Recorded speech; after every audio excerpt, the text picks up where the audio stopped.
try and line up the questions with the answers. All right, well, welcome to episode 1 of the podcast, the Nameless Podcast. The podcast. The only podcast. The only one around. I mean, I was thinking we should maybe call it the Blamford Recreational Podcast or the Mustard Tiger Podcast or something like that. The Mustard Tiger. But I'm Sam Wells. I'm apparently the host. Yeah, I would say so. Kyle Allen, who's not going to be hosting. Yeah, so the pressure's all on me, I guess. But yeah, I mean, what we were going to go for first then, Kyle? You want to talk about games you've played this week? You want to talk a little bit about that? Can do. Well, you go first. I'll try and remember. All right, Bloodborne. Now you. Bloodborne. Tell me about your experience with Bloodborne. Well, it is a pretty boring list of games that I played this week. It is basically just Bloodborne. As you know, I completed the DLC finally. I'm kind of dragging behind you, I think, there, because I think you 100%ed the whole thing before I did, didn't you? Yep, I've got the platinum for it. My first platinum, I think. On the PS4. Yep. Very nice, well done. Big hand for you. But it's that just means I've got no life. But so I mean, how did you find the DLC? The DLC was intense. I didn't know what to do. I started with I think NG +4 character, and that's ridiculous. It was horrific. It was the worst time I've ever had, and I was just going to give up. So I started a whole new character, played through the game. I was pretty over leveled for the end bosses, so I'm not sure what level exactly I was, but yeah, so that went better. I like the sort of I don't know what you call it, but the blood explosions that come out and stuff all look very nice, and that's a big part of especially why I like Bloodborne a lot, even compared to the other Dark Souls games. I do like I like the whole look of it, and all the kind of architecture and things like that, and the enemy design, which is always high in FromSoft games, but I just especially think it's everything's pretty fucking gruesome in Bloodborne. Everything looks wet, you know what I mean? But I don't know if that's just a whole next gen thing where everything's got a nice gloss to it, try to show off the lighting in the engine. Yeah. Fucking crows. Ugh. Slippery little bastards. But yeah, so that's what I've been playing mainly this week. I've been playing The Lion King on Mega Drive as well. Right. Just in case I hadn't punished myself enough with the Bloodborne DLC. So how are you getting on with Lion King? Lion King, I'm basically where I was when I was 8 years old, or whenever I last played it on the Mega Drive. I'm stuck on level 3 in the boneyard. Okay. Basically, you have to jump on what do you call them again? The little hyena guys, Scar's right-hand men. You got to jump on them, and it's impossible. And it's just past that monkey level, which is also impossible, and took up all my continues, which you don't get in games anymore. I remember, I played it. I think it was about last Christmas, because I got Fiona one for her Christmas, a Mega Drive that is, and oh, did you? And we're playing The Lion King, and I think we got to the second level, and it's I can't wait to be king sort of background, and like jumping on top of the giraffes' heads and like trying to figure out which part of the tree was going to fling you in which direction, and I couldn't do it. Getting thrown by the monkeys. Yep. See, that I never realised, but you have to roar at them, and then they change the way they throw you or something. That took me ages to work out, Tricksy bastards. They really are. I guess you forget though, and I guess that's kind of Bloodborne has taught me something in having a little bit more patience with games again, like I would have done when I was younger, because you don't get a lot of that repeating the same area, learning it all, perfecting it, not being scared by it anymore, then going to a new area that scares the living hell out of you and beats the shit out of you. Yeah, I mean, it is exactly perfection though. I mean, it is. I mean, nowadays, if you think about Skyrim, or in fact any of these big games, I mean, they don't expect you to I don't know, be good at them. I think they just expect you to play them and go through them and finish it, and then I don't know. Like, I mean, move on to something else. in a way they don't, but I mean, I suppose they substitute that with the fact that it's a sandbox and you can go anywhere and do anything. But I mean, there's so many sandbox games out on the market at the moment. I mean, Assassin's Creed, Just Cause is out, the new Fallout. I mean, there's so many worlds that you can lose yourself in, but I just don't think they're that interesting. I mean, that's where I feel that the Souls games differ, in the way that, you know, they're cohesive in the way that they flow. I mean, you can, like in Dark Souls 1, you can see Los Izalith from the Tomb of the Giants, for example, and they're two completely separate different areas in the game, and yet, you know, it's cohesive in that sense, but it's not got the same open worldness that I get so bored with. Yeah, it's a different kind of, oh look, you can look over there, and then you can walk there. With those games, that you can still see maybe where you're going, and it's got but the they're gameplay, slightly more which linear. is also better too. Yeah, it's nice to have actual gameplay in a game. I'm the same. I don't know. I'm kind of done with sandboxes, at least for now. Mm-hmm. I used to love them. It used to be the only type of game I'd play, you know. And I guess when I first started playing games like Fallout or Oblivion and things like that, it was incredible. It was, well, that first bit in Oblivion where you come out the dungeons or whatever and go out into the big world, and the birds are singing and there's all that music and stuff, you know. That was incredible to me. I remember coming out of that hole and seeing one butterfly.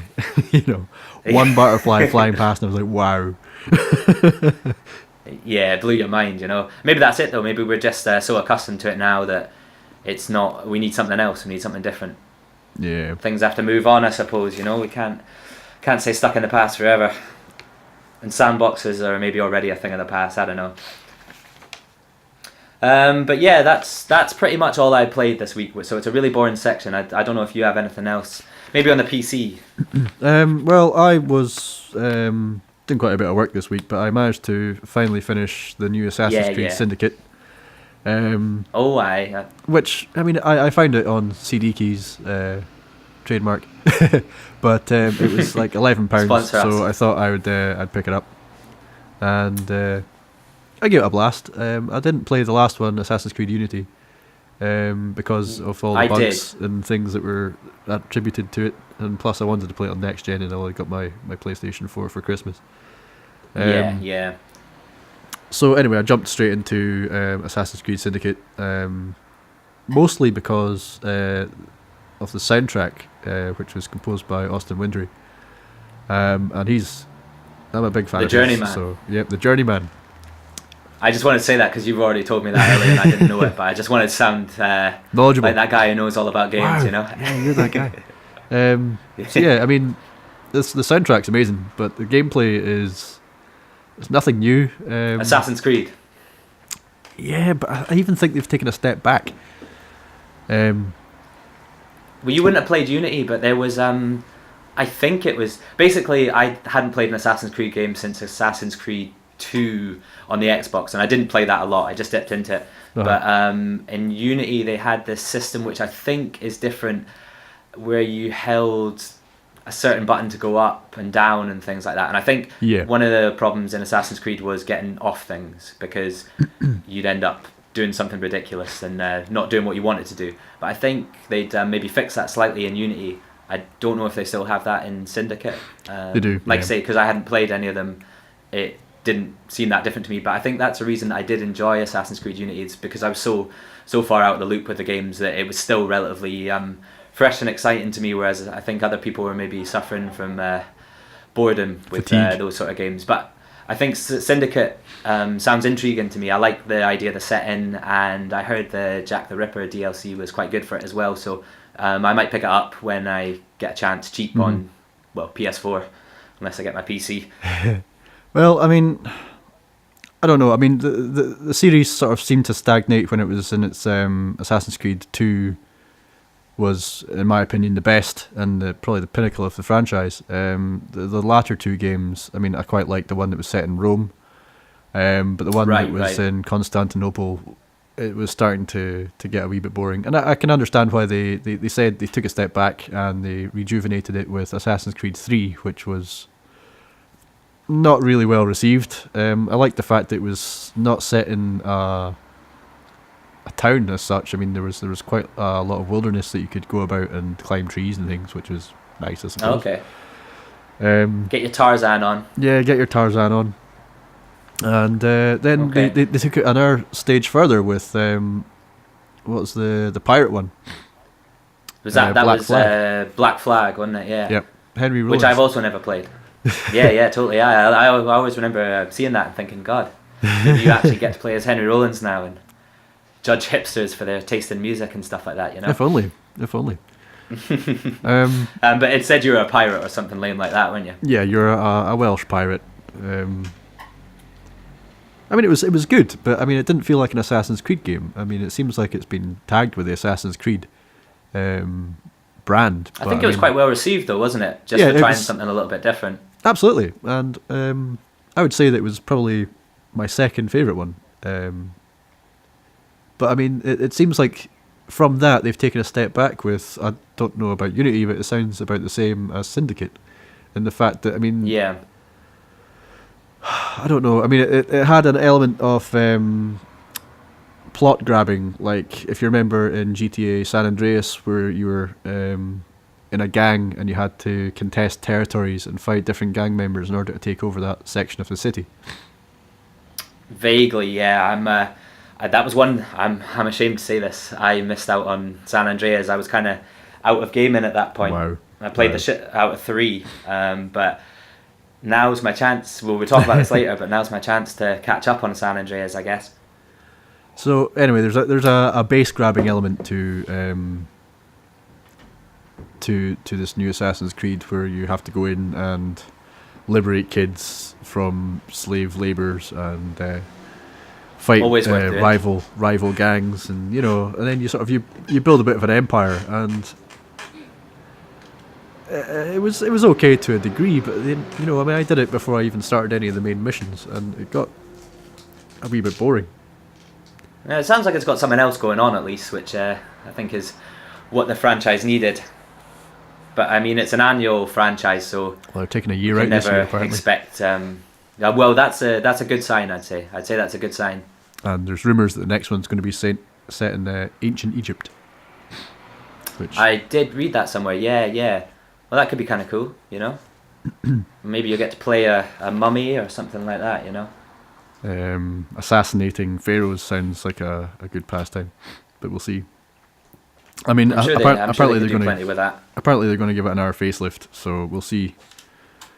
Because it is, I mean, okay, 2 games in the last generation, and neither of them have done particularly well. In fact, I think they were overshadowed by things like Fallout 4 and Just Cause 3. Well, the release schedule, sort of October onwards, has been pretty mental this year. I think, yeah, like you say, Fallout 4, which was always going to be a big deal. But that, again, I mean, I think a lot of games probably feel they shouldn't have released in November, because it had such a huge hype. Yep. That I think Tom Clancy's Rainbow Six, or Rainbow Six Siege, that was a game that was talked about a lot when it was announced, and did seem to get kind of overshadowed, although that was maybe their own fault for not including the campaign and things like that. But online only. Yep. Yeah, I've heard good things about it. My friend's got it, and he says it's good fun as long as you've got a few people that you know when you're playing it, because it's I think it's their kind of stab at sort of CS:GO team style twitchy kind of shooters, and he says it's a little bit more. It's not as Call of Duty kind of style, fast paced and that. It's a little bit more thought out, and obviously there's tactics to it and things like that as well. So it's it's got something else going for it that other shooters maybe don't. Well, I mean, the same could be said. We don't have on console. The same could be said for likes of the other online only games of last year, which were Evolve and what was the other one? Team-based shooter. Titanfall. Titanfall, yes, the Xbox kind of launch title, wasn't it? Yeah, I mean, they burned out fairly quickly, I think. I mean, I think a lot to do with Valve's downfall was the whole DLC fiasco. But yeah, it kind of came straight out the gate with a negative opinion for a lot of people, pre-order to win. Yeah, well, that's a big thing now. I mean, quite often DLCs announced before games are really announced, or the minute they are announced, they're announced with DLC, which puts a lot of people off. And I think more people are starting to clock on to the fact that DLC maybe isn't a good thing. I mean, a lot of the time it doesn't really benefit anyone apart from the publishers or whoever, the developers, whoever's making it, Season passes. Yeah. I've never really bought into that sort of stuff. I remember buying Battlefield 3 when I first got an Xbox, buying Battlefield 3 second hand and having this problem. Oh, how did it work? They had a different system before, where basically you couldn't play. You had to pay again to unlock maybe the multiplayer or something like that on Battlefield 3 if you bought it pre-owned, which was their way of clawing back money for the huge market that is second-hand games, I suppose. Mm. Yeah, I think so. They have to find their way to make their money, I guess. But I think what happened was shady. You had like who's the release who's the publisher for Battlefield? Is it EA? EA. I think Who you else? had. I think you had to register. Who else would be a trendsetter like that? You had to register into an account and sign in with your account in order to access these games. That sounded about right. Yep. But that fell by the wayside pretty quickly. Yeah. I mean, I bought Assassin's Creed, as I said earlier, and I wanted it for a big suck up to Gabe Newell here, but I wanted it for Steam. But I mean, I have to, I had to buy it through, they've got their own specific thing that you have to download in order to play their games. Ubisoft. You've got your Ubisoft account or whatever, haven't you? Yeah. And even I still get emails for them sometimes.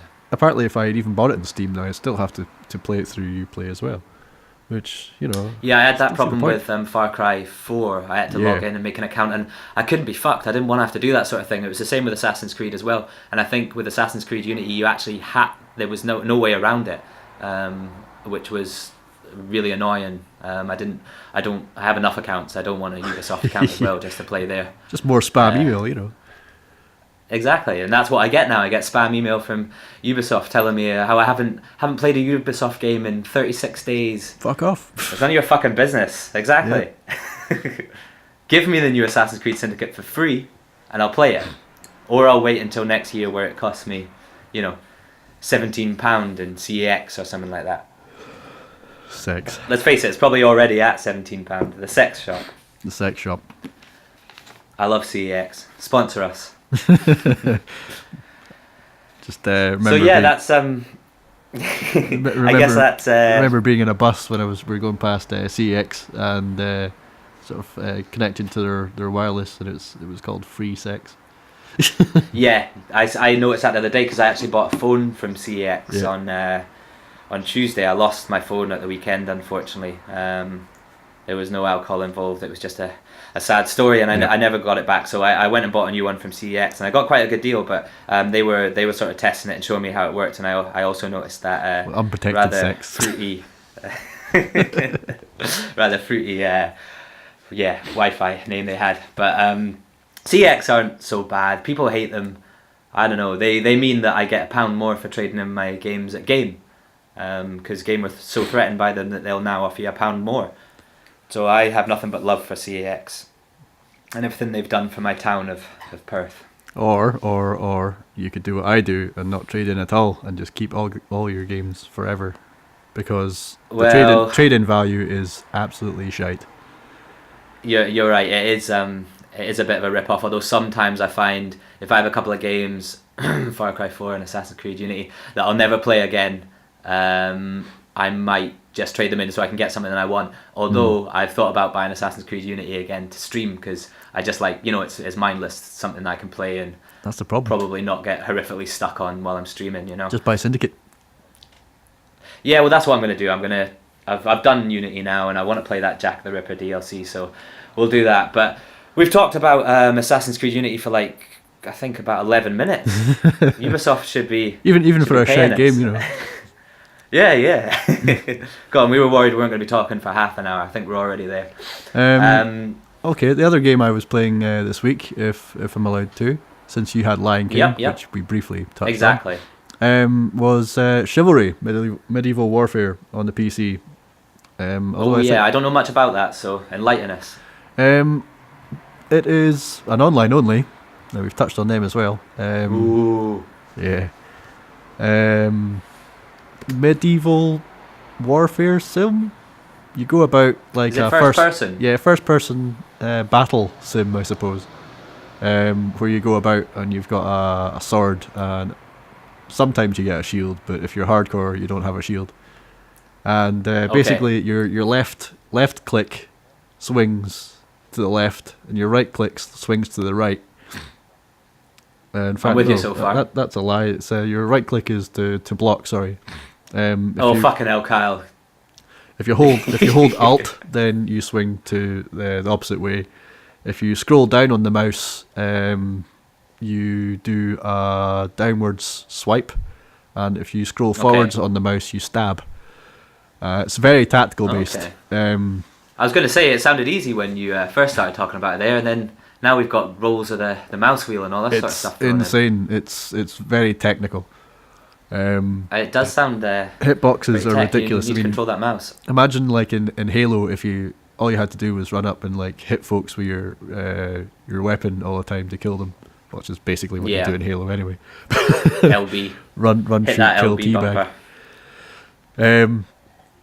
But I mean, there's different classes. Like you've got the archery, which have the possibility for a one-shot kill. But I mean, that's realistic because back in ye olde times, archers were feared, and it was seen as cheating to shoot at your enemies from miles away. So but there was a bit more grace in war back in the day. Like you say, you had your do's and don'ts of war, and archers, I guess, were like the snipers. Yeah. So there's several different gameplay variants, like your usual first-person shooter. I usually just go for team deathmatch. I mean, there's objectives, and that will have you like freeing like a prisoner in an enemy castle, and you will have to break down the wall with a trebuchet while folks are coming out of the castle and trying to stop you. So are we talking? Are we talking big sort of battles here, like, hundreds of NPCs plus other players, or is it kind of more one-on-one sort of thing? No. It's there's probably about 30 people in a match, 15 on 15. Right, and it's all player controlled. Although they do allow bots, but I think you have to go on like really dead servers or start up your own server in order to get a bot in. Right.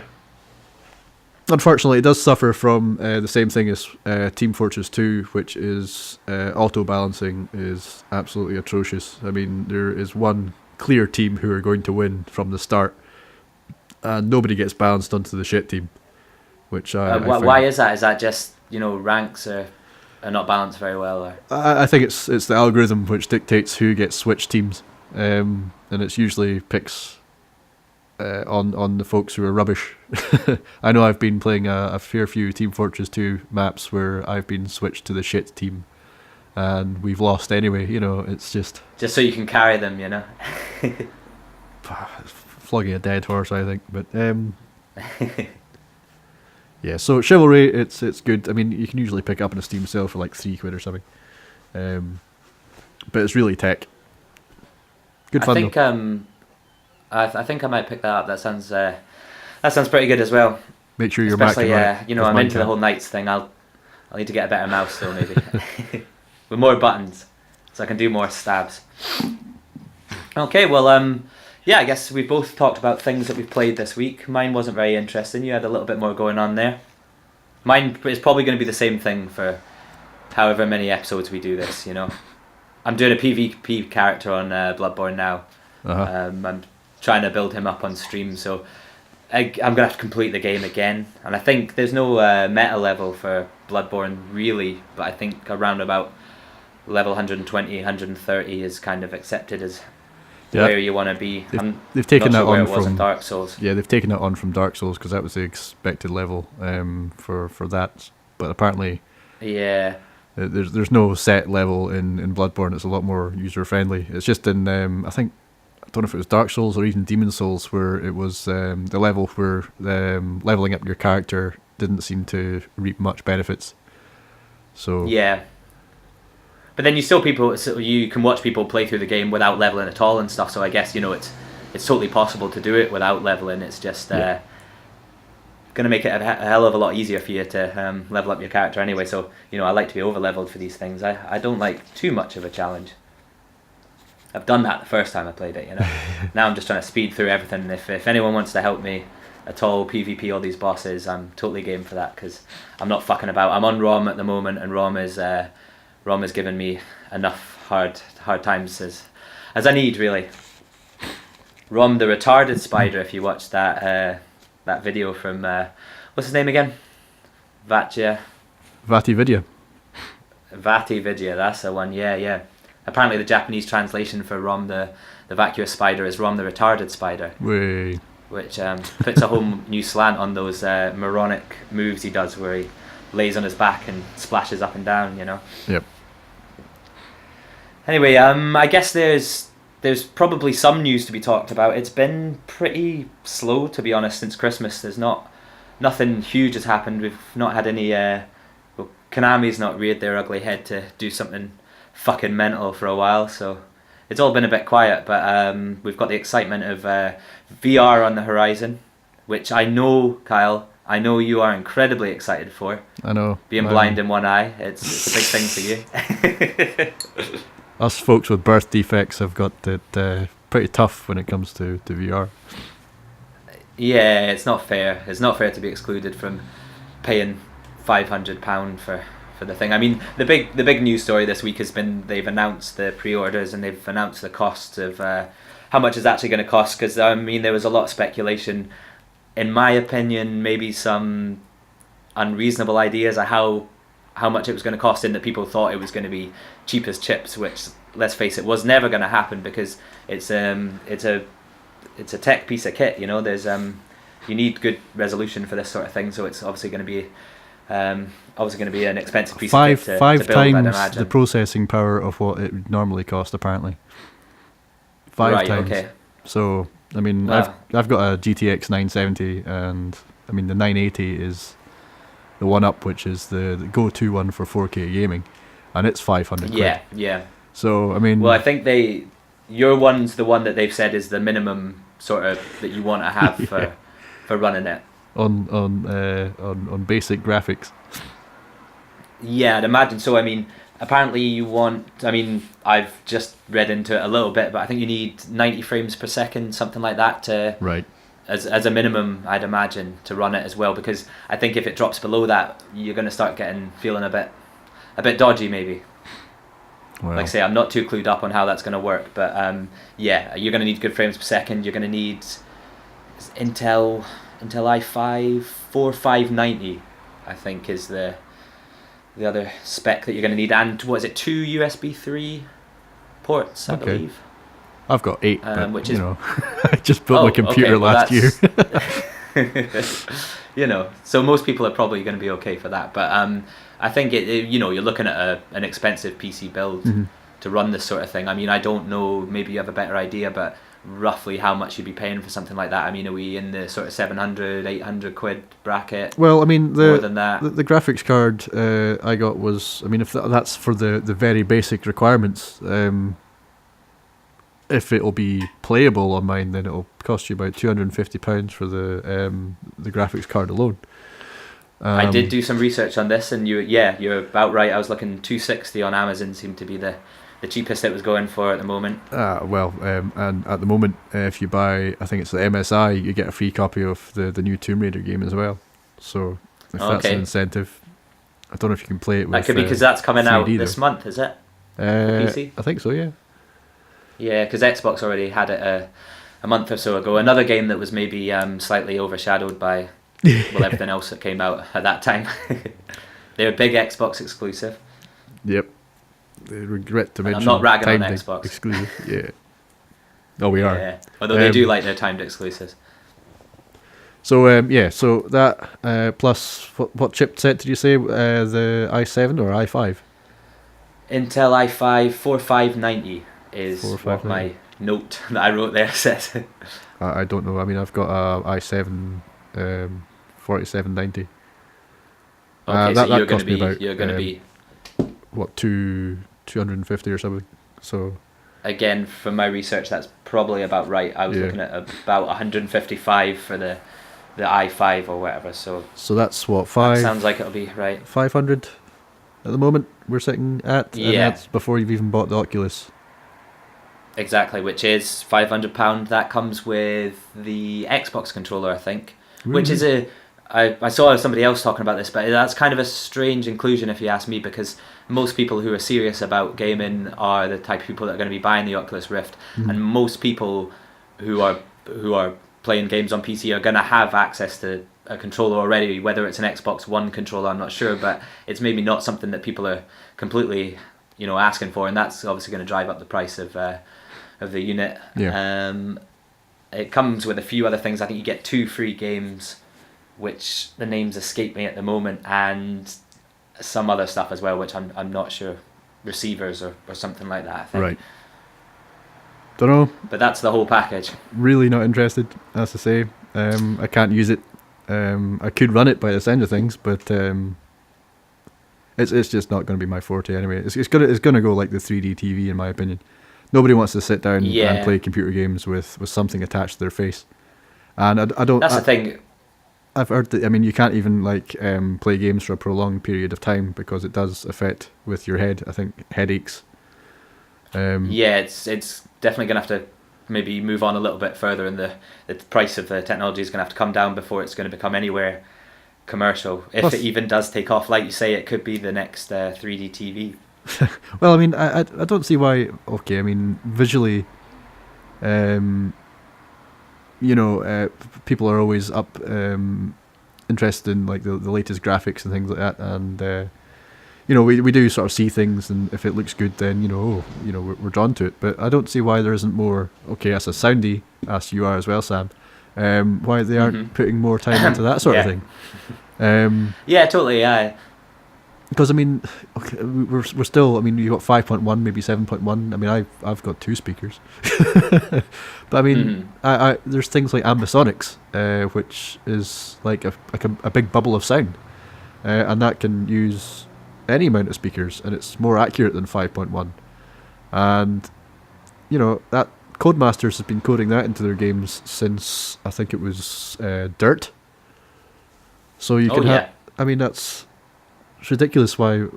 Well, it's not ridiculous, I suppose. I mean, it's just a personal preference. But I mean, the fact is, I mean, audio is such a big part of these things, and yet, I mean, they're not exploring that. And unless I'm not deaf in one ear, so therefore I'm a wee bit biased, I suppose. You'd at least be able to enjoy that, Yeah. And yeah, you're totally right. I mean, how many games, people say lived and died by their sound design, especially horror games and things like that, which would have been nowhere near as effective if it wasn't for the soundtrack and sound effects and things like that. Can you imagine playing Outlast? Can you imagine playing Outlast in a big bubble and hearing somebody chasing you? I was talking about this last night. It would not necessarily Outlast, but this is maybe another reason why for me it's not something that I would be picking up at the moment, because I can see horror games being one of the main things that it would be good for, but it would also terrify me to my very core, and I have a feeling that I could die. I could maybe have some sort of heart attack while playing. I couldn't handle. I've seen I think it was maybe Angry Joe or something playing some sort of spooky ghost game where some woman jumped out at you when you turned round and stuff like that, and fuck that, man, that would terrify me. I couldn't handle that, no way. Wow. So I'm not sure about, but then there's other stuff as well. We've got the Oculus Rift, but there's that one that is it Samsung or somebody has done that is something to do with a mobile phone. Yeah. So just a cardboard and box. There's other. Yeah. And I think you slip your phone in or something, do you? Yep. Yeah, I mean that's another version. There's obviously the PlayStation version, which I'm skeptical about as well. I don't see how it's going to be powerful enough or have good enough resolution for a reasonable price, because that's something that you really have to price right. If you're doing it for a console, which is a family or home entertainment system, it has to be affordable because it's gimmicky. It's really fucking gimmicky for something like that. And families aren't going to splash out 500-600 quid for a headset where the company's only making 2-3 games for it or something like that. I think that's quite a big risk. It's not like Kinect and stuff where that came, whether people wanted it or not, that came packaged with the Xbox. And PlayStation this Move. is something that, yeah. I mean, I'm not too familiar with PlayStation Move, but that was kind of pushed for quite a long time on the PS3 or whatever, was it? Yep. Yeah. I mean, it's gonna have to be pretty impressive for it to work with PlayStation, I think, and I just don't think that PlayStation has the processing power, and I don't think people are willing to spend a lot of money on it, so I'm not sure how that'll go, The way of the dodo. Exactly. But there's there's other options out there for you, but I think Oculus Rift is obviously the one that had the most publicity and also the best Time magazine cover of all time. That was a really bad sentence, but missed that. I'm sure you saw the pictures. No, I didn't. No, what was that? The internet exploded last year. You must have seen it. Don't think so. With the man wearing his Oculus Rift on the beach or something. Right. And he's standing in a really strange position, and people had photoshopped it into all sorts. I mean, as soon as we get off this, I'm already itching to send you the list of pictures that I'm people on have done. Google The internet right now. carried with it, Yep. just ran away. I'm seeing it now.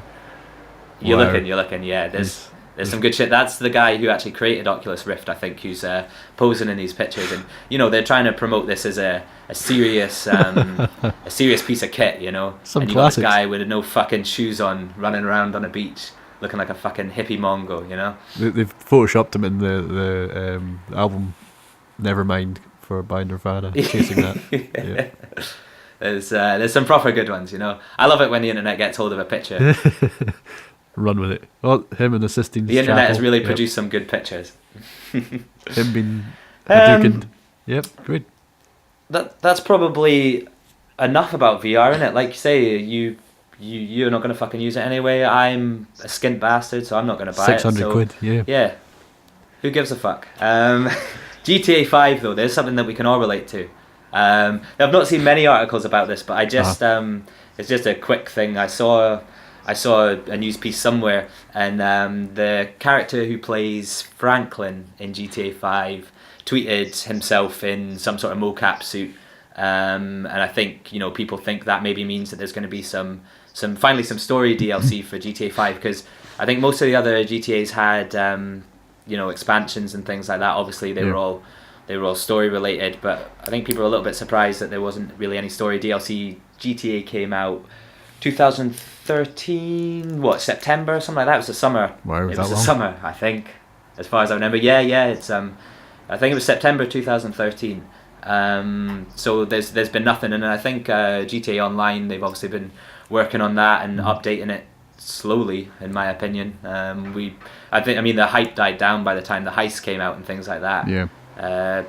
GTA was basically our chat room for a long time. I think I've got 150 hours logged in GTA 5 on the Xbox 360, and that was mainly driving around with you in a helicopter, going to pick up Grant in Los Santos, then maybe getting a motorbike back up to the desert again. It was a big period of my life that I played GTA 5 for. It was that. I mean, a moment that stands out was when Grant and I both had those huge big trucks and decided to crash into each other while you were running between us. I think we I mean, stuff like that couldn't have happened. We couldn't have had those moments without GTA 5. So I really enjoyed it when I got it for Xbox 360. I've talked about this a lot on stream, but when I got it for the Xbox 360, I played some of the storyline, and I just gave up maybe a third of the way in and just played online with you guys every single night for months and months, and never went back and touched the story. Then it came out for PS4, and I got it for PS4, and because there wasn't as many people on PS4 at that point, all I did was play the story mode, and I loved it. I thought it was really, really good. I had good fun playing that. I enjoyed it, and I didn't really touch the online mode at all. And I don't I had a quick shot at the heists and things like that. Didn't really enjoy them. Found them really buggy, difficult to connect. People dropping in and out all the time, and it just wasn't for me. So I did like the first-person mode on PS4, though. I thought that was a nice. It was a bit gimmicky. It's not something that I'd use all the time, but it made the world feel even bigger than it already was. Yeah. Well, but yeah, I mean, I'd be up for some story DLC. Is basically the point of that. I've not actually touched it since the 360 days. I looked at it for the PlayStation 4, obviously, because the same reason you did. The first person mode was kind of intriguing. They upped the graphics because I mean it was a pretty game back in the 360. Yeah, definitely. It did look. I mean, it must have pushed the 360 to its absolute limit, basically. Absolutely. But yeah, I mean, after that initial period where we were on it pretty much all the time, I've kind of not looked back.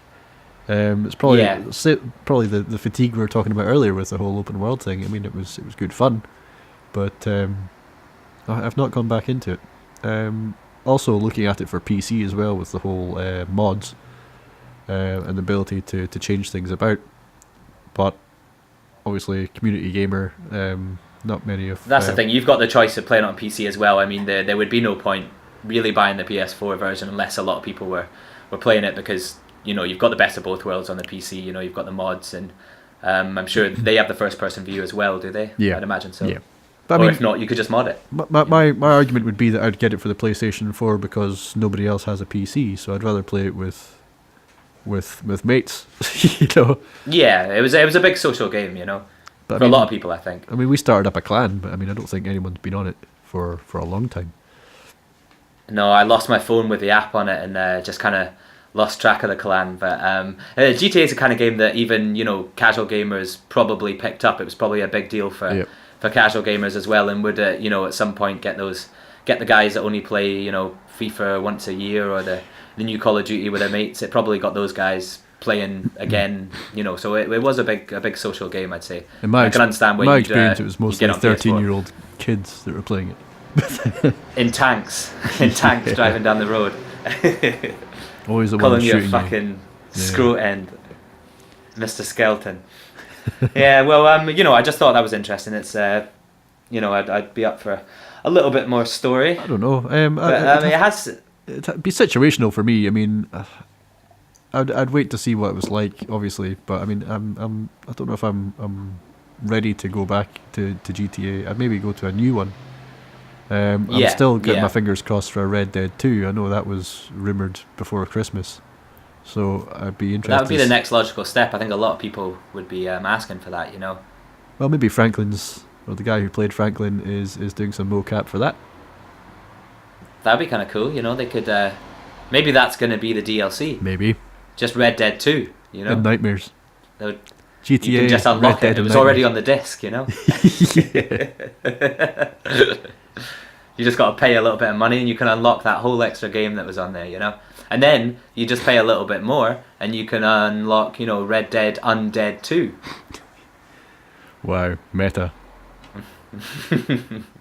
Nah, but Red Dead Redemption, that's a game that I am ashamed to say I've only played maybe 4 hours of, something like that. I played it for an afternoon and I tied that lady to the train tracks. She got run over with the train. I got the achievement and I fucked off. And I never really played it again. Pick it up.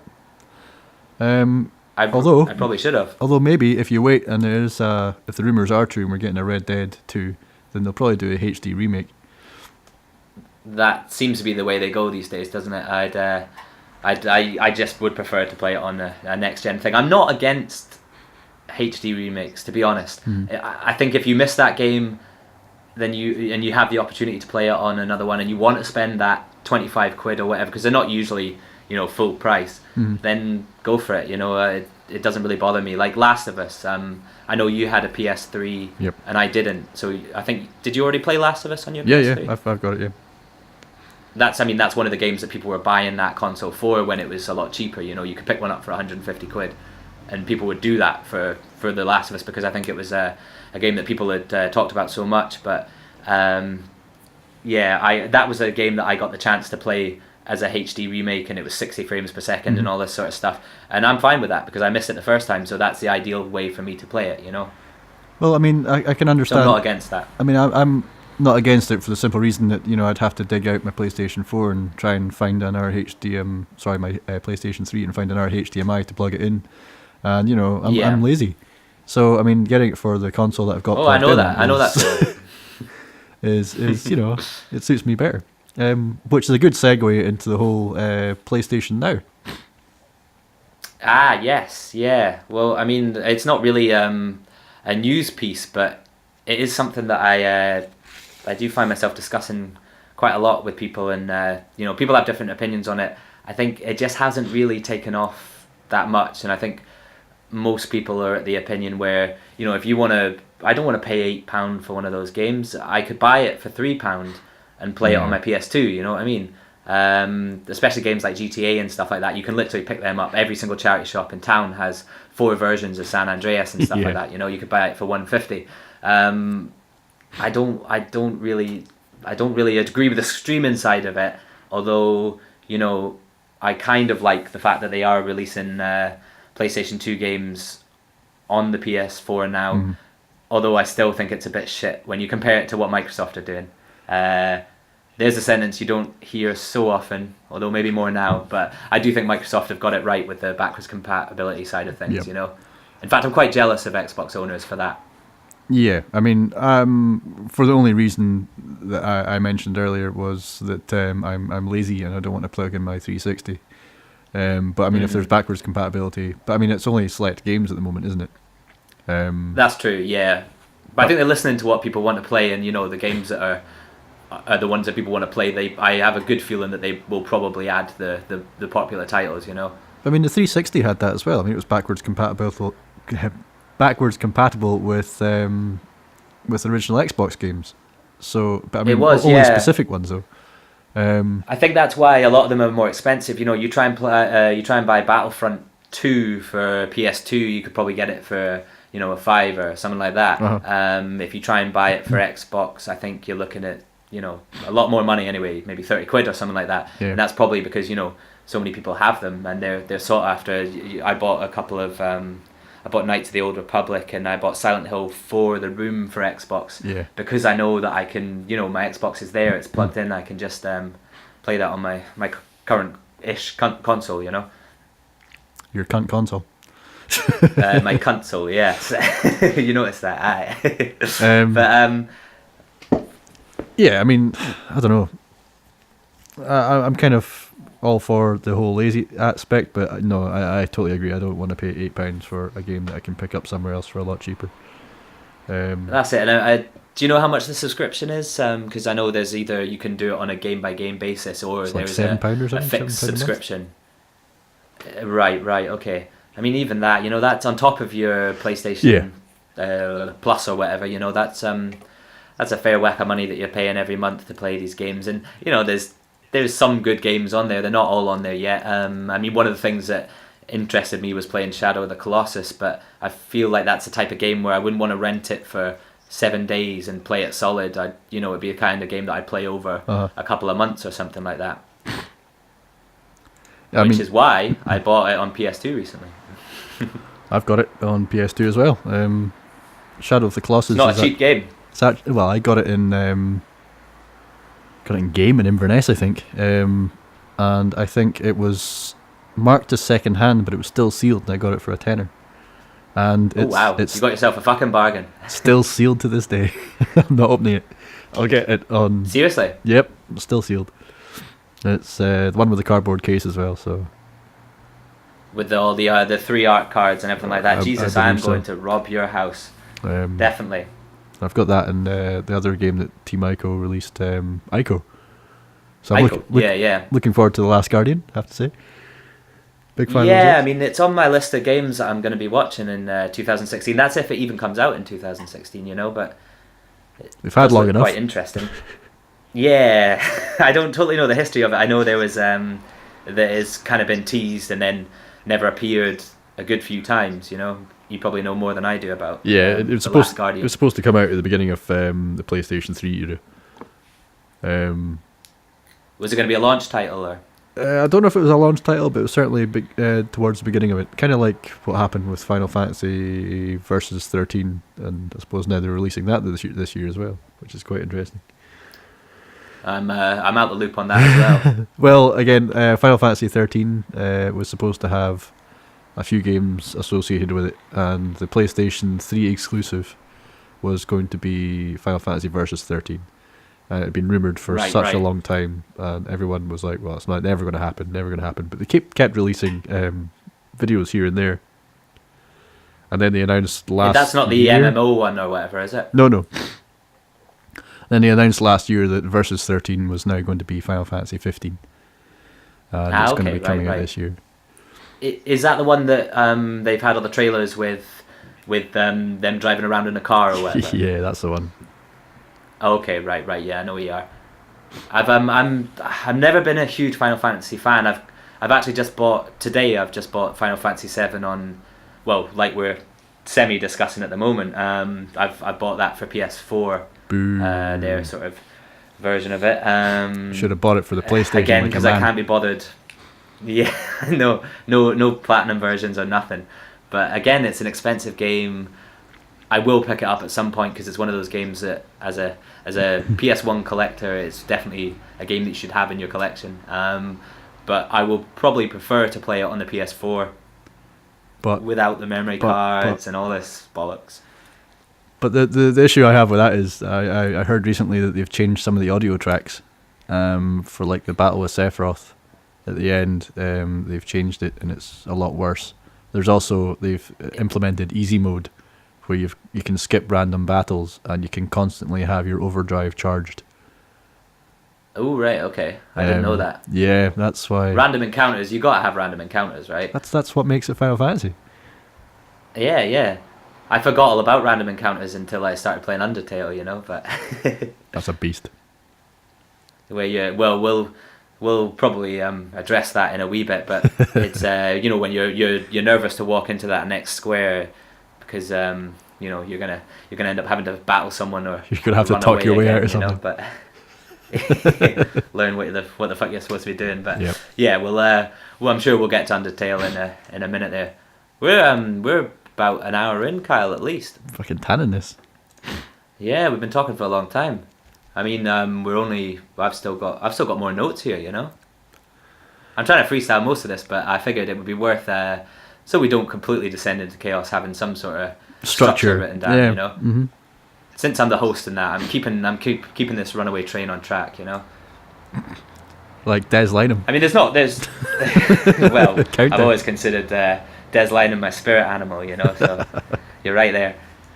I mean, there's we can briefly brush over what else we got to talk about here, because I think most of the stuff all interlinks anyway. Yep. In the next bit, but other news I've seen recently is, I mean, this relates to Final Fantasy as well. Hitman, the new version, which I think is just called Hitman, which is coming out this year. That's coming out March, I think.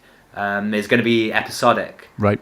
And Hitman is one of the games that I haven't played a huge amount of them. I played the one that was free on Xbox Gold, Absolution. Right. I played that a bit. It was okay, but from what I've watched at Hitman, I was quite intrigued by it. It looked quite interesting. Apparently they were going back to the bigger open worlds of the older PS2 versions and things like that, with a bit more freedom, a little bit less linear than Hitman Absolution.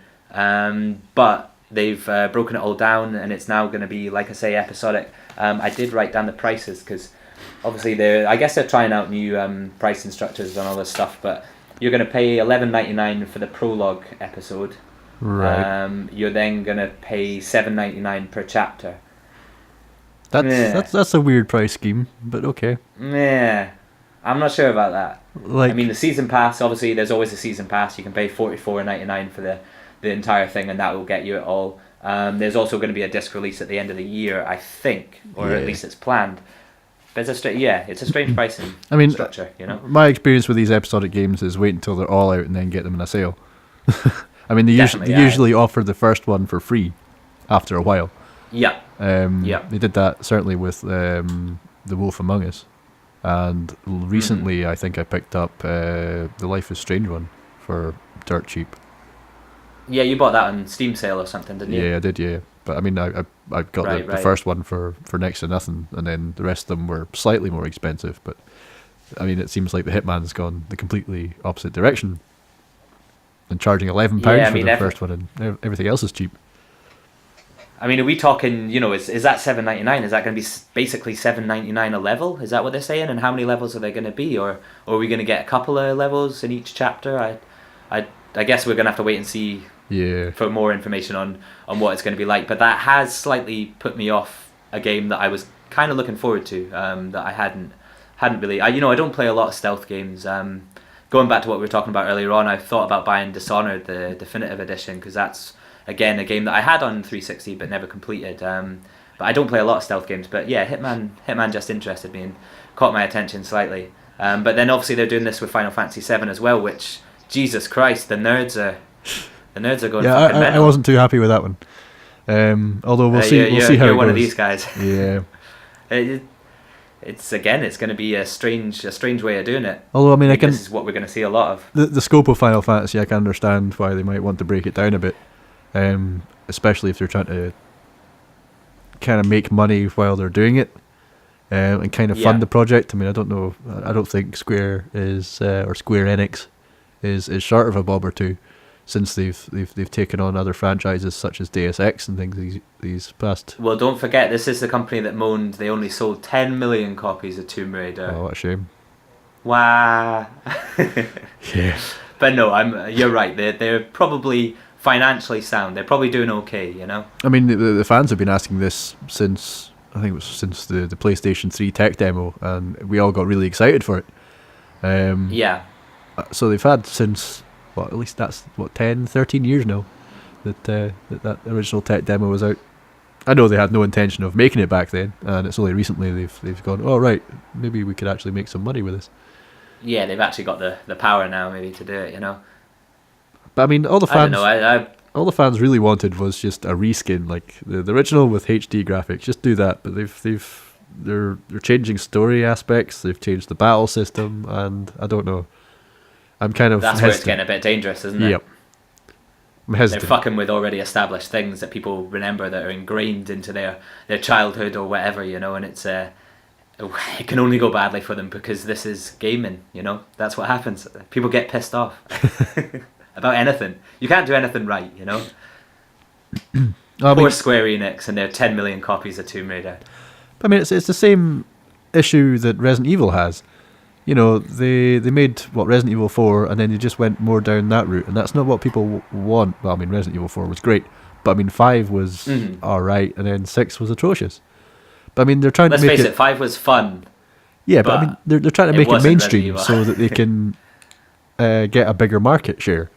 And I'm guessing that's what Square Enix is going to do with Final Fantasy. They're like, oh no, nobody likes battle systems like the original Final Fantasies. We're going to have to update this so it's more action packed and rough and ready. And all the old fans are like, well, there's nothing wrong with alternate battle systems. Yeah, that's the thing. I mean, you're going to alienate, well, not everyone, but you might alienate some of your original fan base, and then who are you really making the game for? Because people that weren't that interested in Final Fantasy VII aren't going to, they're not necessarily going to pick this up just because it's a new game, whereas, if you let go of your die-hard fan base, which, let's face it, isn't going to be small, they're the kind of guys that you don't really want to piss off, I'd imagine. But, yeah, it's a funny one, and obviously, nerds always on the internet are raging, and like you say, they'll be annoyed by anything, but I don't know. It's not something that I'm particularly excited for, but I'm more excited to play the version I'm downloading right now, and just getting a little bit of that nostalgia feeling, But I mean, can you imagine like speaking to somebody in maybe about 5 years' time and say, "Oh yeah, do you remember Final Fantasy VII? That was a great game." And you're like, "Oh, I played the remake. It was all right." You're like, "What's wrong with you?" Hated that fucking microtransaction thing that was in it, though. It's not going to work, and plus it's going to devalue your version of Final Fantasy VII as well, and that's always a bad thing. But I mean, if it's completely different to like the version that I remember and I love, then the sort of snowboarding down the side and mastering materia and stuff like that, They'll probably simplify it for this gen. I mean, I'm expecting them to, but prove me wrong. Yeah. You know. Exactly. Prove Kyle wrong, Square Enix, and then sponsor us and let us play it for free. Anyway, next up, I would like to be sponsored by the Pokemon Company. So that's my next shout out. But I mean, I'm excited by Sam's this. after sponsorship They're today. going to release it. What's that? You're after sponsorships today, it seems. I mean, I know this is the first one, so we might as well put our hat in our hand and just get on the begging, straight off. Let's not beat around the bush, But Pokemon 3DS, it's coming up for the 20-year anniversary of Pokemon. Do you feel old yet? I do. wow. But they're releasing. I think the UK is getting 2 versions, and the US, because they've got to do everything bigger, they're getting 4 versions. I think they're getting a green, a yellow, a blue, and a red. Wow. And we're just getting the blue and the red, I think. That's all that matters. Exactly. Well, yeah. I mean, I never played yellow, so basically you can download the yellow version as well.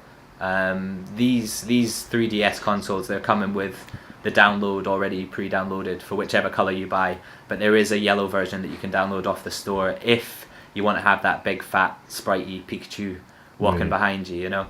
That is also an option for you. People like options, and let's not forget the amiibos. Right. Okay. I mean, of course, there's going to be amiibos. Having recently bought a Wii U for my girlfriend, I'm kind of against the idea of pre-installed games. I'm a physical copy man, so same. Yeah, that's a pet peeve. Don't pre-install my games. I mean, I had Alex Kidd on my Master System when I was growing up, and it was quite cool. The aspect, like, you just close the lid of your Master System and you can play Alex Kidd. But that's like the first ever pre-installed game, wasn't it? Yeah. Well, I don't know, but yeah. Please give me physical copies with systems that I buy. Don't give me a download code, because I won't thank you for it. I'll have to buy a physical copy as well as the copy on my computer. I mean, I came back into gaming after not being too into it a few years ago when I got my Xbox, and that was the reason I bought the Xbox that I bought, was because it came with Halo 4 and Skyrim. Yeah. 2 games I really wanted to play, and that was my first experience of this. I ripped open the box. I've got my Halo 4. I'm excited. Where the fuck's my Skyrim though? I've got a physical copy of Halo 4. Where's my Skyrim? Well, that's because it's a download. You can download it onto your Xbox, and apparently the load times are going to be a little bit slower. But I still, to this day, don't own a physical copy of Skyrim, which is a game that I really enjoyed. Sam, Skyrim came with a map. You could fold it out and look at where you were. I know. How did they do that? On the wall, and my girlfriend could go, "What the fuck is that?" Rip it down. Spouse replace factor. it with a canvas of a flower or something like that. A candle on a lily. But yeah, I'm completely with you. Physical copies all the way. Although we are fucking dinosaurs, Kyle. It's not going to last for much longer. Already, if you think about your Steam library, I mean that's true. That's all downloadable. But they're really cheap. And yeah, that's it. I guess you don't regret paying 40p for Assassin's Creed Unity, or 20 quid for the disc copy. I mean that's the sacrifice. I mean, how cheap are these like digital copies going to be? I mean, they're going to be the same price as the physical copy. Well, the PlayStation Store is disgusting. I remember seeing I think it was 105 quid version of Battlefield Hardline. No. Like £105 for a special edition, where I don't even get a box and a cool figure of a police officer with a moustache and a hand grenade launcher or something like that. Police cops. It's bad though. I mean, I'm given the choice. I'd much rather own a game and pay 45 quid for it than download it from the PlayStation Store for 50 quid. Sometimes it's crazy the prices. I mean, at least when you buy a physical copy of the game, at least you own the game. When you download something off a marketplace, you have a license to play the game. So it's not even don't own it. I know. Yeah, exactly. And I know you don't necessarily do this, but for a lot of people, a big draw is spending 50 quid on a game, and as disgusting as the prices that you get are, being able to trade that game in for 25 quid and only having to put 25 quid towards your next game. Scum. I mean, that's a huge thing for people. Obviously, publishers don't want that though. Yeah. Well, look at what happened with they Xbox want to eradicate One it. and their DRM. Yeah. The problem is though you can't fight the people, man. The people want to get their value for money, and they're not gonna, as much as we probably let ourselves get fucked by the game industry in certain ways. People are never gonna let that die. I don't think. No. People know when they're getting really ripped off. You know, even if people are willing to pay stupid money for season passes which contain bullshit content or whatever. Some people might not see through that, but people definitely see through not having a physical copy of a game, I think, even if they're not collectors or whatever, you know. I mean, you're talking. I mean, I watched Michael Pachter fairly recently, and he discussed the fact that physical copies are not going to die out. I mean, people are now getting into vinyl as you know, their method of listening to music now. So I mean, like digital's, you know, being threatened by the vinyl market. So yeah, totally. It's going backwards. I mean, people are still they still like their physical copies. Regardless yeah, definitely. of what, I think that it totally relates to music. Yeah, I mean, vinyl's made a big comeback. For fuck's sake, my band sells tapes. You know, that's something that you thought nobody would ever want again, but they sell better than CDs. We can't give away. Well, we can give away CDs. We're not that terrible, but you know, people don't want to buy CDs. That's even that's kind of throwaway, you know. But vinyl's something I guess that you can hold and have, and you got the big artwork and all this sort of stuff. But yeah, again, it's a hassle. I don't know, plugging in that record player and flipping things over and all that, you know. I mean, the argument is that adds to the experience. The fact that, you know, you're physically putting the needle on the vinyl and, you know, actively sort of dusting off the record. You know, it's an experience when you do that and sort even, of thing. Yeah, totally. And even reading the track listing, and you know, I used to know all the lyrics for all the different songs and which each song was called and that. Now I stick on iTunes and it's just a list of tracks I'm not paying attention to, you know. Yep, background music. Half time I couldn't tell you what each song is, you know. Definitely not know the lyrics and all the people that they thanked for whatever they did, and you know, I just I'd read all that sort of stuff. It's like game manuals as well, you know. I'd read all the game manuals before They're a I thing got of the home. past now. Yeah, they're gone. You get a little slip that tells you can pay for the season pass, you know. Yeah. And that's about it. But yeah, I guess that's Pokemon 3DS, you know. Well, yeah, it looks pretty. I'll give you that. It does. I mean, this actually leads on to my next topic. Our second last topic for this incredibly long podcast, which you can listen to while you're going to sleep or something like that. You know, we can lull you to sleep. But I watched the Pokemon Yellow run. Did you watch any of AGDQ? I didn't. No, it's something that I really enjoy it, although it is so fucking cringy. Mm-hmm. Quite often it's like watching an episode of the UK Office. It's incredibly cringy to watch. Quite often very socially awkward people who maybe shouldn't be shoved in front of Twitch chat for a start, because Twitch chat is absolute cancer. But there's, you know, these guys probably haven't left their bedroom in a long time, and for people to be calling them cunts and things like that, it's probably, I feel sorry for the guys, but definitely what they do is great. This year they raised 1.2 million. Wow. For cancer prevention charity, which even to somebody who isn't interested in gaming, you know, you tell them that people have played video games and raised that amount of money is fairly impressive. I think it's a good thing. And every year, I mean, there's two a year. There's the AGDQ and there's the SGDQ, which is the Summer Games Done Quick, as you probably know. But they seem to get bigger and bigger every year. The production values get slightly better every year. You'll still see someone's arse crack as they're plugging in a Mega Drive into some telly or something like that. But, you know, mainly productions values are getting better. And I just love seeing people tearing apart games that frustrate the living shit out of me. I mean, I don't know if you've seen the Dark Souls 2 run last year. I think it was Fearful Ferret or something like that. He's got a Twitch account. He does a lot of Dark Souls speedrunning. But there was two guys that did... Two guys, one controller, wink wink, Dark Souls 2 speedrun, and it was fucking incredible. They did a Super Metroid two-person, one controller run this year as well. Yeah, I mean, it's mental. It's especially the Dark Souls one. You know, when I think it takes both my hands on the one controller to fucking suck at that game, And some guys, speed running through it. I think they did it in an hour or something like that, which, if you play Dark Souls 2, is still fairly impressive. Do they use glitches out of interest? I don't think they did. I mean, there was some, maybe slight glitches, but nothing too crazy. I mean, I think their strategy was to drop down and kill the rotted, and then use that thing that boosts it up to NG+. Right. Drop down and kill the rotted again until they got 1,000,000 souls, and then I think you can just skip to the last bosses anyway. Sorry, for the fans out there who know it's called the Rotten, Sam is wrong. yes, that's what I meant. You're bigger. You're more clued up on the Dark Souls 2 stuff. So, but yeah, I think that was the tactic, and they just they killed him sort of 6 times and got all the souls, and then went and fucked the last guys up or whatever. All right, okay.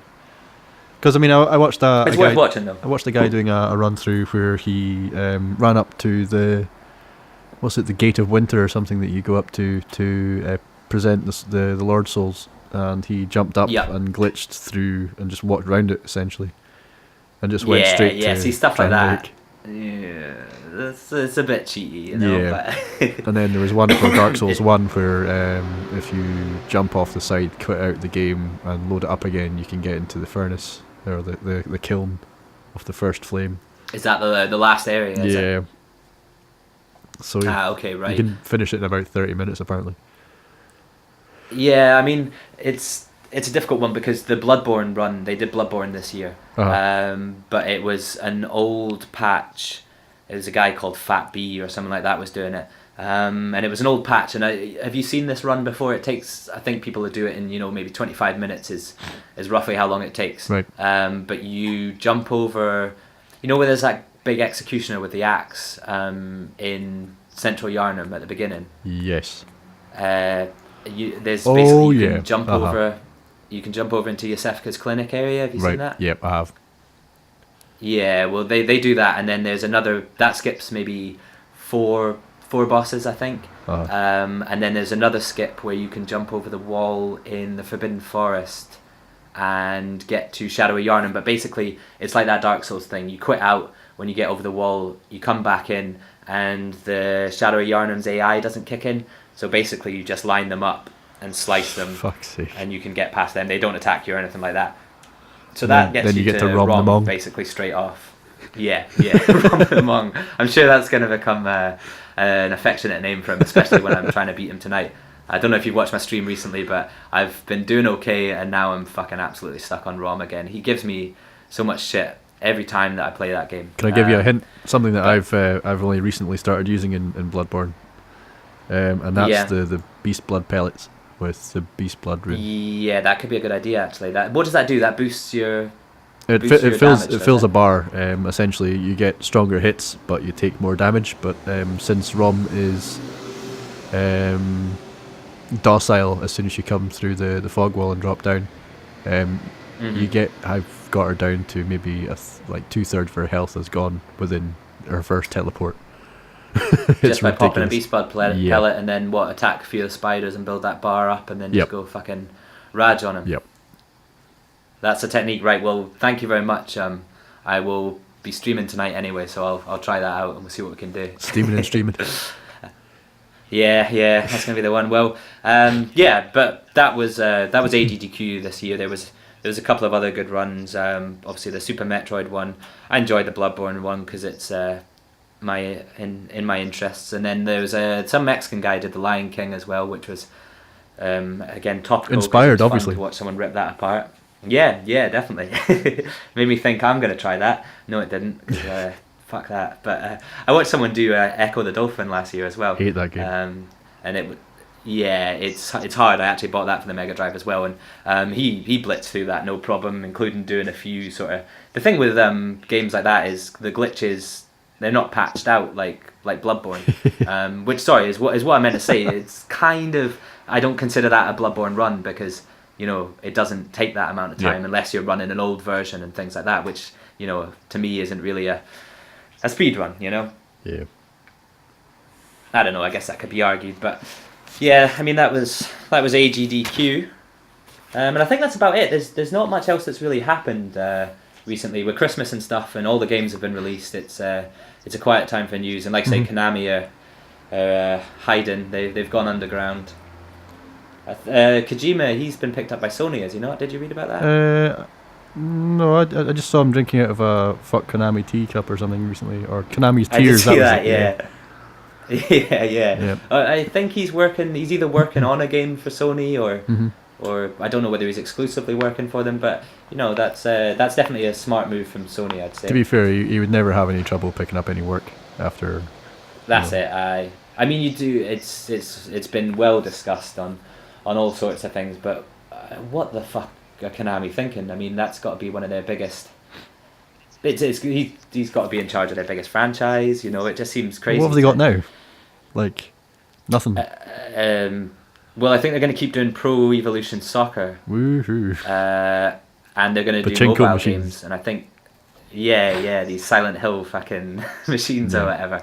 But I think that's basically their strategy is to release PES once a year, which obviously sells well, but it's still going to always lag behind FIFA because they don't have the proper teams and things like that. Right.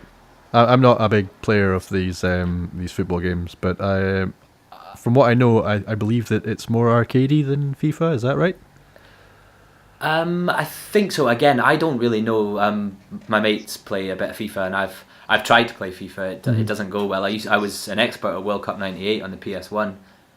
Definitely 1v1 you on World Cup '98, but the newer ones, I don't know. I think PES is meant to be technically maybe a better football game. No idea. But because obviously people want to play as fucking Man United or whatever, they don't have any of these sponsorships, so it's all kind of like teams that are made up, and I think that's always going to be a big letdown for Konami. It's never going to sell as well as the team that's got the game that's got fucking one of these footballers on the front. I'm really not clued up on football. It's got Alan Shearer on the front, It's definitely not going to sell as well as a game that's got Alan Shearer on the front or Ryan Giggs, I know those names. I recognise them. Yeah, me too. There's David Beckham, I had a another Ryan Giggs mug. Right. There was Ali McCoist. Steady on. I'm getting into Scottish football now. We'll leave that. But yeah, that's pretty much it. I mean, the only other thing that we really need to talk about desperately is what we're looking forward to this year, because we focused on 2015 a lot.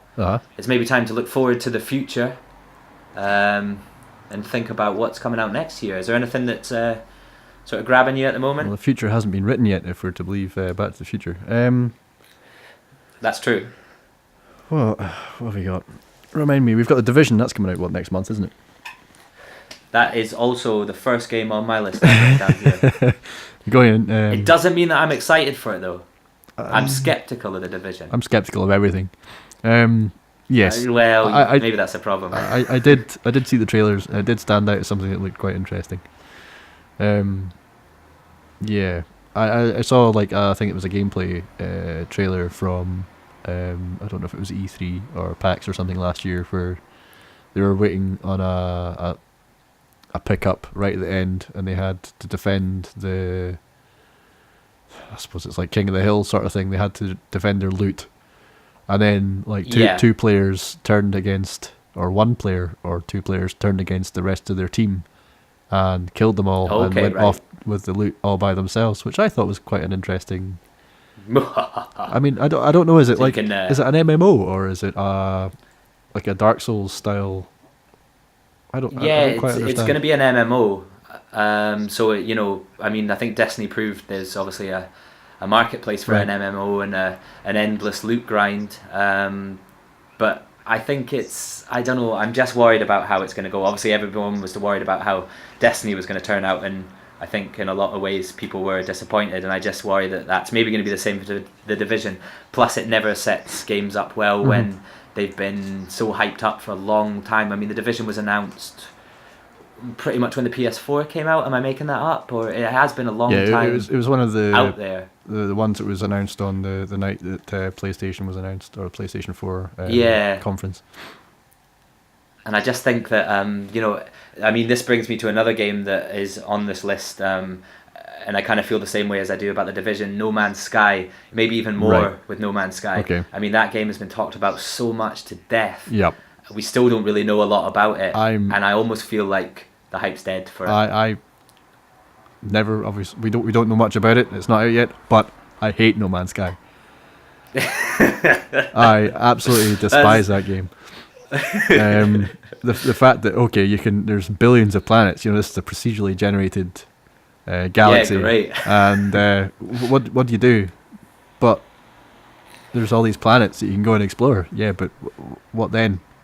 But what am I doing that for? What's the point in it? I completely agree with you on But that. you can name them. You can name the planets, and you can name all the things on them. Right. Okay. Then People then are just what? going to call it ass hat and Yeah. and fuck cuntio, and that's going to be the main draw. But of who's gonna fucking No find Man's it? Sky. I mean, if there's a whole galaxy worth of shit, and I go off to like one dot and like a billion, then who the fuck's gonna find that planet? Well, I'm gonna make sure that you search out all my funny named planets. I'll be like, Kyle, you haven't been to Planet Cunto yet? What's wrong with you? You can take a The photo of fauna it and and flora send it to are me over lovely there. PS4. Like, you can take a picture Yeah, of we a can video. fucking exchange our archaeological finds. I just it's to a lesser degree than Division, but I was reading about this game fucking what feels like years ago, Oh. and I didn't really care about it then, and now I'm just completely not bothered by it at all. But the Division's different though. I do think that I will probably pick the Division up because MMOs interest me to a degree, Right. and I just think, like you say, the whole being able to betray your team and that, there's maybe a bit to it, but I do worry that it's going to become this thing with all these DLC packs and all that Yeah. sort of stuff, a bit like Destiny, where it just became too much and too much money to invest in a game when you could be playing a ton of other things, Well, I don't know if I'm going to be getting either of these games. Division is interesting, but I don't think it's going to. It still goes into the modern shooter category, and I'm really not interested in Call of Duty or anything like that. It might be the game that pulls our little PS4 community back together, though, Well, they 'Cause, said that about Destiny was the Battlefront. last time we all really played together. Yeah, And that's true. And Battlefront, let's not talk about that. That's one of the games actually that I forgot existed. was maybe overshadowed slightly as well by Fallout, or Yep. or maybe they were both as well received as each other. I don't really know. No. I mean, just quickly, I know we're talking about games of 2016 and we don't want to go back again, but Fallout 4 was an interesting one for me. You haven't played it yet? no, have I've not. No. Nah, you know me. I love Fallout. Everyone loves Fallout, or most people seem to have come out the woodwork and all love Fallout. The hype was real. The hype was strong. The hype was big. I was fucking so excited for it, and it came out, and I don't know. It was a good game, but it hasn't grabbed me like Fallout 3 did. It hasn't grabbed me like Fallout New Vegas did, and maybe that part of that is down to timing and whatever else was going on in my life. But I've never gone back to it. I played it for maybe a month and a half, and Nostalgia I feel like I've strikes done it again. all. It's all fetch quests and the same old, Yeah, that's again one of the reasons why I've not picked it up was these kind of reviews, Sam. Yeah. Everyone says, yeah, it's a Fallout game, but it's not as good as Fallout 3. A lot of people said it was a great RPG. It wasn't a great Fallout game though. Aye. Obviously the shooting was improved, which was great. But there were so many ways that you could play the older Fallout games that you didn't have to rely on shooting so much. So I almost feel like they've made the shooting mechanic better and then based the entire game around it. Or the building thing. Bless you. Sorry, I'll edit that The out. building thing can get. Building thing can get to fuck in my eyes. I have no interest in it at all. Mm. All it really did was annoy me when I had to do certain quests that revolved around building or whatever. And there's not many of them, but it just So it it's wasn't trying to be for me. Minecraft I had to or get that something. off my chest. Yeah, that's the thing. If I wanted to build, I'd just play Minecraft, which I do own. But yeah, I mean, I just wanted to get that off my chest. It's been annoying me since November when it came out. Well, we can go game by game. You had the Division there. I've got. I mean, these two are maybe smaller ones, but and we've already talked about The Last Guardian, which was also on my list. Yep. But I mean, Resident Evil 0, that's coming out. I've got it on the GameCube, mate. I know it's a remake. You got it on GameCube, have Yeah. you? Well, I've never played it, so I'll probably pick that up, There's not much to be said about that. I mean, like you say, if anyone really wanted to play it, they've already played it. But it's nice. Again, I think it's nice for people that maybe haven't played it to have the opportunity to play it on a new console with updated graphics. Apparently, so far the reports are that it's looking really nice, even for a remake. It's meant to have nice, the good old pre-rendered backgrounds and things like that are meant to look very nice. So I'm looking forward to that. I'm looking forward to one game. You might be with me on this one. Something called Dark Souls 3. I know. Not heard of it, mate. What's it about? I might be a bit of a fanboy. It's a bit of an underground game. Like it's, right. I see. It's Japanese. I did not know that was coming out. JRPG. Oh no. Yeah, that's going to be exciting. Definitely, I'm definitely up for that. I've pre-ordered my disgusting £100 version of it. Sick. Yeah, I'm a disgusting man. I shouldn't be funding this sort of thing, but I don't know. Yeah, I'm excited for it, and I just want the big nerdy statue and all that sort of stuff. But it's all sold out, apparently. Yeah, that's when. Yeah, I mean, I couldn't get it in game, but I did manage to pre-order it on Amazon. Mm-hmm. So that will hopefully arrive on April 12th is when that's coming out, isn't it? Yeah, I might take a week off work for it so we can play through. What's the first boss called again? Something Dancer or something? We don't know if that's the first boss. It was just a snippet from the. That's true. It's just the one demo. area, isn't it? Yeah, because I mean, if you think back to the Dark Souls 2, when you, Christ, what was the bit that you played in that? Was that you played? Ooh, I wouldn't know. You played the hour or the Midnight. That's it. That was the boss that you fought. Oh right, okay, yeah. So yeah. that's oh, and that's through in Drangleic Castle. That's endgame almost, Yeah. isn't it? Mm-hmm. Yeah. So we don't know. Okay. Well, he did look quite difficult, so I'm hoping he's not going to be the first boss, to be honest. But I mean, the boss design again, beautiful. The way it moved and stuff like that was really nice. And I think, I mean, I can see a big influence from Bloodborne in there, in the speed of everything, you know.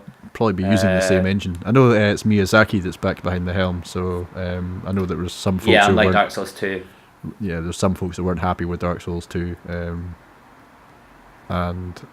It was a probably one of them. completely different team, wasn't it? He oversaw it, but he had no creative input, I believe. Oh, so he was like a producer or whatever. Yeah. Okay. But yeah, no, that's another one that was on my list definitely, because I think that could get a lot of things right, and it's, like you say, a lot of people are maybe a little bit disappointed in Dark Souls 2 because the number one complaint I hear is the level design, it being almost like you're just walking along this path and everything's changing all the time, but there's not much cohesiveness to it. You know what I mean? Whereas obviously Dark Souls 1 and Bloodborne have this sort of level design where everything loops back on itself, and you can sometimes open a door, and I mean Old Yarnum jumps out, for example, when you kill Black Pearl Beast. Yeah, and then you open that door and you're back in Central Yarnum, stuff like that. Everything kind of links back. So I'm hoping that it's going to be a top-notch game that we can sink another year of our lives into. The podcast's going to get awful boring once that comes out because, again, we're just going to be playing that Same every shit. week. I guess we won't have much to talk about. Well, it's been like that with me for Bloodborne for the past last 5 months. I've been playing it. Another. Yeah, well, I started in April. And Yeah. Still playing it. Yep. Anyway, carry on. Another game that I'm kind of interested in. I was just looking up a list there. The new Mirror's Edge is coming out this year, apparently. And I was. Oh yeah. I was a big fan of the first one. I know it wasn't really well received, but I thought it was quite good. I mean, I remember watching you and Dave play it a lot. I think. I mean, maybe it's just a guilty pleasure. I mean, I think I picked it up for like £2, but I really enjoyed it. In fact, I finished it on its hardest setting. I didn't find it that challenging, but I quite like the platforming. It's element. first person, isn't it? It is, yeah. Yeah. I mean, I never kind of thought I'd never played it, and I thought maybe that kind of stuff's not going to work. But then, one of the games we didn't do this, but we were going to have kind of like an honorable mentions list for 2015, and one of the games that was on there for me was Dying Light. And I can now see that the whole sort of parkour thing maybe does work in first person, and it can actually be quite satisfying sort of mechanic, But yeah, no, I think that's one that's definitely on a lot of people's radars as well. Because I know you say it didn't do that well, but I think a lot of people seem to be be getting quite hyped up at the moment anyway for that, and it could be a bit of a surprise, hopefully a nice surprise. I like to think. Just seeing. I mean. Sorry, what were you going to say, Cal? I was just seeing here that the new Mass Effect game is rumoured to be coming out this year, but we know nothing about it. Oh, really? Yeah, apparently. I was going to say, I've not heard anything about that. Exactly. I mean, it's apparently coming out this year. But that will be 4, is that right? It's Andromeda, apparently. It's not a numbered installment.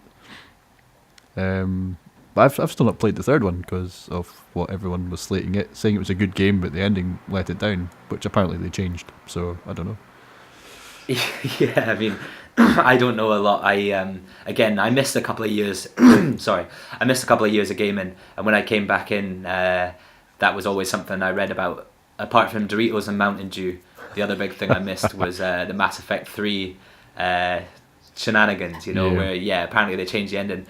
I know nothing about it other than watching my flatmate David trying to have sex with a blue alien lady in Mass Effect 1. He bought the walkthrough so he could figure out how to do it. It was ridiculous. He was getting desperate at one point. I mean, I'm not going to lie. I'd come in after him being up all night trying to play it and seduce this blue woman, and one day I came through the door and he turned to me with a tear in his eye, his knob in his hand, and said, "I've done it. I've fucking done it." But he's going to be listening to this. I'm out the loop. Yeah, hi David. And now everyone knows about your knob, your blue knob in your hand. It was blue as well. Strangled to death. I mean, have you? Oh shit! Oh, Sam's gone. Have you? Yeah, sorry, I do have to keep an eye on my controller because it keeps cutting out there. Have you heard much about Firewatch yet? No, what's that? I don't know a huge amount about it either. It kind of looks like, what's that game called on PC? And now Xbox Access or whatever it's called. Not No Man's Sky. Fuck off, No Man's Sky. Oh god, The Long Dark. Nope. It kind of looks similar to that, which is a sort of survival thing set in an area where there's a lot of snow. Okay. And I think there's wolves and things like that. So there's no zombies or any of that kind of shit. You're just surviving against the elements. Obviously, you have a cold meter and you have to, build a fire or get warm clothes and things like that. Survival. And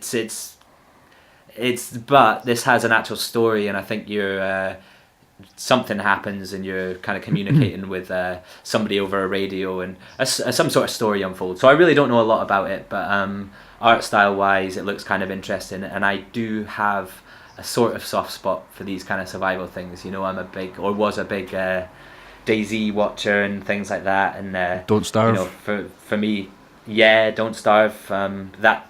We should get the Don't Starve together this year on PS4, although we've already got it for Steam as well. Yep. But that should be coming to console as well if anyone's particularly interested. I only ever really play Don't Starve on my Mac, but I've not played it for a little while. I'm really shit. A bit out the loop there. I don't even have the. Have you got the Land of Giants expansion or whatever it's called? Don't think so. No. Again, one of my mates plays it a lot. He's got hundreds of hours in it, but I think he's got that expansion. And he's not a big fan of it, so I don't think he plays it very often. Right, fair enough. Save your pennies anyway. Yep. That's what I'd say. Couple of other ones would be Mafia 3. Again, I've not really played any of the Mafia games, but it's interesting to me. I'm quite looking forward to playing that, giving that a go. But again, that's probably going to be an open world thing, so yeah, we'll see how that one goes. What was that thing that we were watching the other day, Kyle, that was hilarious? The Gamescom sort of thing, Pass? Can't remember. What was it? Yeah, the sort of awards show, these horrible cheesy, or not awards show, but the thing where they announce everything that's coming out. Basically E3, but we watched it on YouTube Live or whatever. Right. Yep. And there was that really excited Chinese man going on about Street Fighter, you know. But on that, I saw the Ratchet and Clank sort of reveal. I think you were watching it too. That I'm kind of looking forward to that. You know, good old fashioned platformer, looks pretty. I enjoyed what I played of the old ones, so that that could be good. That could be all right. Don't know. I've not really played them. I know they look really pretty, but I know they're bringing out this one that's going to coincide with the Ratchet and Clank film. Yeah, I believe so. So alarm bells are ringing. Maybe. I'm going to mention it could end up one of those movie tie-in games, you know. I feel like I should mention a couple of games Hopefully that aren't going to be for the PlayStation, and that is, I really like the look of. You're cutting out there, Kyle. I don't know. Am I still there? Hello. Hello. Oh, there we go. You're back. Right. Yeah. A game that I'm kind of interested in the Xbox side of things is one called Cuphead. Oh yeah, I know what you're on about there. Which is. I feel you, dog. Which is kind of a platforming thing that looks like a 50s cartoon. Yeah, it's got that sort of unique art style, hasn't it? Even 30s, I don't even know. It's old school. Yeah. But no, I definitely think that looks good as well. It looks pretty good, and obviously there's a new Zelda rumored to be coming out this year as well. Ooh, tell me a bit about that. Is that's gonna be for Wii U then? Is it and 3DS or? I think it's just going to be for Wii U. Well, rumored to be potentially coming out for the NX, but we'll see. The NX. So I don't know. They might piss off some folks if they bring it out for the NX, but they might do what they did for for Twilight Princess, and release it on both. Right. Okay. But it's supposed to be like a huge, big open world, and even more open world than any of the previous Zeldas. I know we've been talking. A sandbox. Yes, bastards. But oh dear. You know, you'll have to climb a radio tower, Kyle. If you have to climb a radio tower, throw the disc in the out the window, you know. And then sync to find out all the things in the area and use your primal instinct or something like that. And dive into a barrel full of leaves. Yeah. Or the back of a car. Nah, I'm not too. This again is sacrilege, but I'm not too clued up on Zelda games since I played Zelda on the Game Boy. I've not really ever gone back. But again, if I ever get my 3DS or my Wii U, I'll be able to jump back into these classics that you've been enjoying for years. I recommend it. On your GameCube. Highly recommend it. Majora's Mask, that's one that's always intrigued me because people say it's a little bit of a darker Zelda game. Acid trip, yeah. Something a bit different, and that intrigues me. I'd definitely like to pick that up on 3DS. Am I right saying? It's on the 3DS. Or if you're a real man, N64. Yeah, if we're talking paying a lot of money. I've got it. What's wrong with you? And the thing, you've got all the expensive games, Cal. I bought them when they were cheap, and still nobody had discovered them yet. Although I don't have Conker's Bad Fur Day. If you did, you'd be laughing. Yeah. But that's I couldn't buy that on the N64 because I'd want the complete box version. I can't have a cart sitting on my shelf, and it would cost me a lot. So I'll be going for the 3DS version if I do ever go there. I can't buy another retro console at the moment, Kyle. I can't start collecting for another one. Ashley would disown you. The N64 will have to wait. Yeah. She would. Yeah, it's already getting hairy. Like I say, I had a lot of deliveries this week for a lot of stuff I bought after Christmas. After Christmas is a good time for retro game hunting because even in the charity shops and stuff like that, someone might have got a PS4 for Christmas, so they've got rid of their old stuff, yep.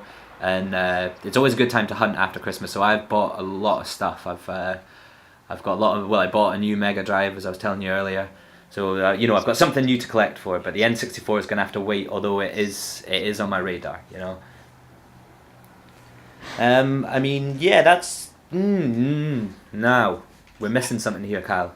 Another reason that we want to praise Xbox and not just be PS4 fanboys, and you're going to be feeling this one too, is that we're not going to get... Well, you will get to play because you've got a PC, but I'm not going to get to play at the moment We Happy Few. Right. Have you seen bits of that? No. I thought that was a game you were excited for. I don't know. Hold on. I'll check it out. It's... the whole town's on drugs or something like that, and you've got to pretend you're. That's a survival game. It's a kind of survival game. Right. But I'm sure we talked about this. I think Jim Sterling did a playthrough. It does look familiar. It's got the BioShock kind of vibe, sort of art style. But basically, I think it's a survival sort of game, and the town that you visit, everybody's on this sort of drug that makes everyone happy. It's meant to be a little bit freaky, a little bit weird. Yeah, that's another game that unfortunately they've announced it for Xbox and PC. Yeah. Originally, it was just going to be PC. I think it was kickstarted. And there's been early builds and stuff like that. Like I say, I think Jim Sterling did a quick playthrough of one of them. But that's now been announced for Xbox One as well. Xbox One has this early access system. I don't know if you've read much into it. They've got Ark Survival Evolved, which apparently has more players on Xbox than it does have on PC. And Ark was one of the biggest games on Steam last year. They've got DayZ coming as well, which has hurt me deeply. DayZ was DayZ was the reason I bought a PS4, because they announced it was going to be on PS4 first. So they've shafted me in the bum. They'll do that. They will do that. Video games will do that to you. Absolute last thing I have on my list is the Dying Light DLC as well, which is called The Following. Right. But it looks kind of interesting. It's meant to be about the same size as the original Dying Light game, which I did enjoy. I enjoyed it a lot more because some fucking 12-year-olds gave me like crazy overpowered weapons. One time I was doing a stream, and I basically ran through the whole game one shot and everything. So it was it was good fun. And hopefully, if there's there's any 12-year-olds out there that want to give me overpowered weapons for the DLC, that would be great. I'd be up for that. In fact, any age, I'm not bothered. But I think that's probably going to be exciting as well. That comes out on February anyway. I'm not sure. I think it's early February, so we'll probably give that a shot. I'll probably play that on stream or something like that. Wow. And I think that's about it. Is there anything else coming out that you're excited for? Missed? There was a space sim, but I can't remember the name of it. It was another kickstarted one. Was it No Man's Sky? Was it No Man's Sky? No, it wasn't No Man's Sky. Hold on, it was. What's the other one? The other big one? Star Citizen. Oh right, okay. I've not heard much about that. I don't think. Is that a flying sort of simulator kind of thing, or? I don't think so. I think it's kind of like EVE Online in the aspect that you go in and you get a job and you make money, and there's lots of other folks trying to do the same. It's like right, so you can become like a pirate, or you can that sort of thing. Mine things and become a pirate. Just skip out the bit where you got to do all the mining and just rob them afterwards. Why you wouldn't just play EVE Online in the first place? I've no idea.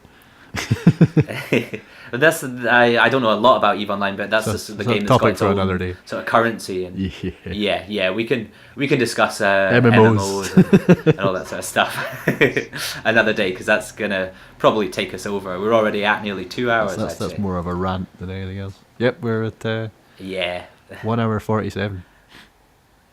That's no bad. Remember, we do have that small clip that we're gonna have to edit this together, because basically I'm a fucking dinosaur and I can't even work a DAW, so I've fucked up a little bit. At least the microphones have held out, and I think it's gone okay, I think so. I think it's alright. God, that was a long pause there. I think it's gone okay. I'm happy with the way this podcast is run. Ironically, I can't hear you anymore, Sam. Yeah, my controller keeps ducking out. I think before anything else blows up, we should probably wrap it up if you've not got any more. Nope, that's it. Any more games you're looking forward to? That's it. I'm good to go. That's it. Well, I don't know what we're going to do. We're going to have to come up with some sort of format and a name and things like that. But it's nice to get this off the ground. I think we're going to try and aim to do this semi-regularly. Are we, Cal? I would think so.